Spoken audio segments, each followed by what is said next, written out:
Welcome to week 12. Last week I mentioned that Qigong has been practiced for thousands of years.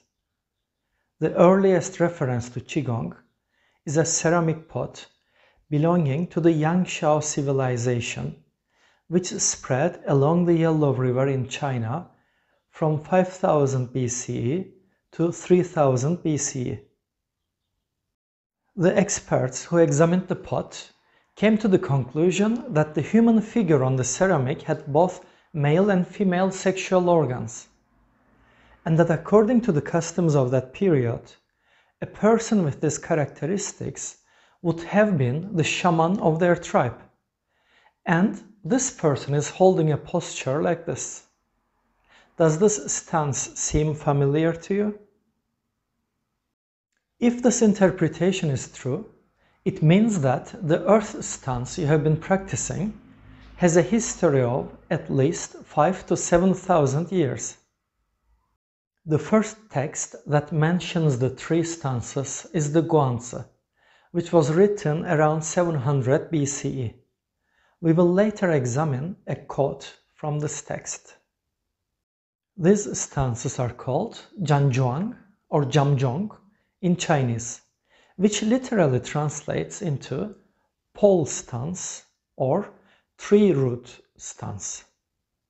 They have been practiced for thousands of years as a support to promoting health, spiritual development, and the martial arts. Until the beginning of the 20th century, every tradition practiced only a few stances and did not share them with outsiders. In the 1920s, a martial arts master called Wang Xiangjai became the one to break this secrecy. After having learned the internal martial arts and three stances from many masters, he developed a form of martial arts called Yiquan. One of the traditional internal martial arts that Wang Xiangjai learned is called Xing Yiquan. Xing means form, Yi means intent, and Quan means fist. He eliminated the word Xing, form, from this traditional internal martial art and named the method he developed as Yiquan, because in this art it is not the form and patterns that are important, but the training of the mind. Instead of repeating certain patterns and forms, Yiquan aims at developing natural movement, skill, and perception. One characteristic that distinguishes Yiquan from other forms of martial arts is that there is much greater emphasis on the three stances, and half of the exercises consists of these stances. Yiquan is also called Da Cheng Quan, the great accomplishment. In the 1940s, a young doctor, Yu Yongnian, started training with Wang Xiangjai and began to develop this art, especially for improving health and treatment of disease. In the hospital where he worked in Beijing, Yu Yongnian taught many patients the three stances and showed that various chronic diseases can be healed by standing like a tree. In 1956, a conference was held for the implementation of the three stances in other hospitals in China. We will continue to talk about Professor Yu's research in a few minutes.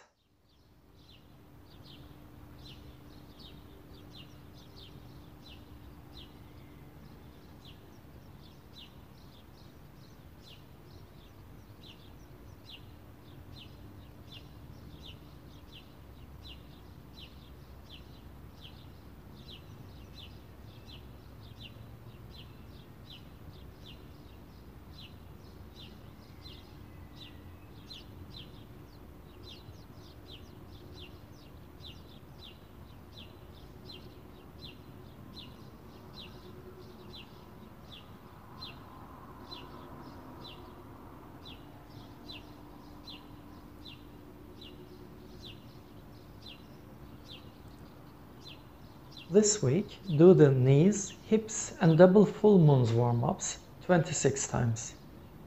After 1 minute in Wuji, move into the water stance.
To assume the water stance, raise your arms on both sides and bring them to the sides and slightly to the front, holding them at waist level. If you are seated, this week, hold your feet up and pull your toes towards you for 6 seconds and release them for 6 seconds. According to Professor Yu, the 3 stances improve health for the following reasons. During the stances, while mind and body are relaxed, the muscles that keep our legs and arms in a certain position are engaged. Stagnant blood in the internal organs is set in motion, leading to an increase in the volume of circulating blood. The capillaries expand and the body warms up. There is an increase of red blood cells, white blood cells, and of hemoglobin. In consequence, the amount of blood oxygen is increased and the cerebral cortex is strengthened, accompanied by a feeling of relaxation and well-being. As we practice the stances, holding our arms away from the rib cage, our respiratory capacity improves, breath deepens, and the diaphragm increases its movement, massaging our internal organs. As a result of his research, Professor Yu found that, in addition to healing various chronic conditions, the 3 stances also relieved problems such as headaches and insomnia. Professor Yu discovered that the 3 stances are mentioned in some of the masterpieces of Chinese culture: the Guanzi, the Yellow Emperor's Classic of Internal Medicine, and the Tao Te Ching. According to his interpretation, during the period in which the Guanzi was written, around 700 BCE, the exercises that later became Qigong were composed of movements and standing still, just as they are today. While the exercises in motion included mimicking the movements of animals, the motionless activities including the search for Wu, either sitting or standing and maintaining a certain position. According to Professor Yu, Wu is a state of mind acquired by those who perform such exercises. He calls the principle and method of this exercise Tao, and he describes Wu as a state that demonstrates the Tao, which manifests in a person who performs the exercises. One paragraph from the Guanzi that is said to be the oldest written description of the 3 stances is as follows: if the brain strays from the principle of Tao, the 4 limbs will therefore not be able to move correctly to work. Do not walk like a horse, do not fly like a bird. Stay still until obtaining the Wu. The reasons for staying still without moving the limbs before obtaining the Wu are: the brain cannot be calm if we move, or if we become impatient. A stance means standing in a position without moving. In this way, we are able to obtain the Wu. Professor Yu has been both a pioneer in examining the 3 stances scientifically and implementing them in Chinese hospitals that practice Western medicine, and in uncovering their historic roots. Next week, we will continue to examine the development of the standing tree Qigong that developed from Yi Quan or Da Cheng Quan. This week, you will stay in the water stance for 9 minutes and then do its Shili.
You have stood for 9 minutes in the water stance. Now do the water Shili 20 times and then the closing. See you next week.